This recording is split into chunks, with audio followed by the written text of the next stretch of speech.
더불어민주당 이재명 대선 후보의 공직선거법 위반 혐의에 대한 대법원의 판단은 유죄였습니다. 대법원 전원합의체는 오늘 오후 3시 이 후보의 상고심 선고기일을 열고 유죄 취지로 사건을 서울고법으로 돌려보냈습니다. 원심 판결을 파기하고 사건을 서울고등법원에 완송한다. 심리에 참여한 대법관 12명 중 10명이 동의한 결과였습니다. 대법원은 2심 재판부의 무죄 판단에는 법리를 오해한 잘못이 있다고 봤습니다. 먼저 고 김문기 전 성남도시개발공사 처장과 골프를 쳤다는 의혹에 대해 이 후보가 사진이 조작됐다고 말한 부분은 허위사실 공표가 맞다고 판단했습니다.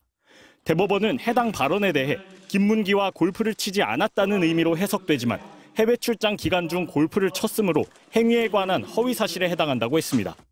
백현동 용도 변경에 대해서도 대법원은 성남시는 자체 판단에 따라 용도 지역 상향을 추진했고 그 과정에서 국토부에 성남시에 대한 압박은 없었다는 점을 종합적으로 검토해 이 후보의 발언을 허위사실로 봤습니다.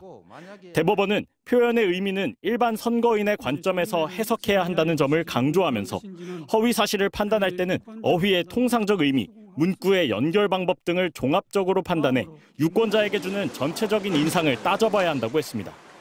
대법원 결정으로 이 후보는 서울고법에서 다시 재판을 받아야 합니다. 서울고법은 대법원 판단 취지에 기속되므로 유죄를 선고해야 하는데 추가 양형 심리를 거쳐 형량만 새로 결정하게 될 걸로 보입니다. MBC 뉴스 송정훈입니다.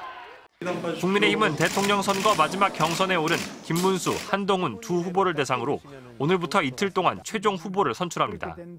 선거인단 투표와 국민 여론조사를 절반씩 더해 가장 높은 득표를 기록한 후보가 모레 전당대회에서 최종 후보로 결정됩니다. 두 후보는 오늘 막판 지지층 표심 잡기에 나섭니다. 김문수 후보는 충청권을 방문해 김태흠 충남지사와 이장우 대전시장, 김명환 충북지사를 차례로 만난 뒤 지역 재래시장을 방문할 예정입니다. 한동훈 후보도 안동 산불 피해 관련 간담회와 당원 간담회를 시작으로 대구 서문시장 등을 찾아 지지를 호소했습니다.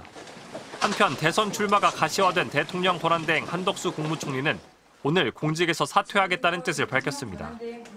한 총리는 오전 안보 관련 회의를 마지막으로 오후 총리직에서 물러났으며 내일 공식적으로 출마를 선언할 것으로 보입니다. MBC 뉴스 정상빈입니다. 검찰이 내란 우두머리 혐의로 재판에 넘겨진 윤석열 전 대통령을 직권남용 권리행사방해 혐의로 추가 기소했습니다. 검찰 비상계엄 특별수사본부는 오늘 윤 전 대통령을 불구속 기소했다고 밝혔습니다. 앞서 검찰은 1월 26일 현직 대통령 신분이었던 윤 전 대통령을 헌법상 불소추 특권에 해당하지 않는 내란 우두머리 혐의만을 적용해 구속 기소했습니다. 검찰은 윤 전 대통령이 헌법재판소에서 파면된 뒤 보안 수사를 거쳐 직권남용 혐의로 추가 기소했습니다. 검찰은 관련 의혹에 대한 수사를 철저히 진행하고 피고인과 관련 공범자들에 대한 공소 유지에 만전을 기하겠다고 밝혔습니다.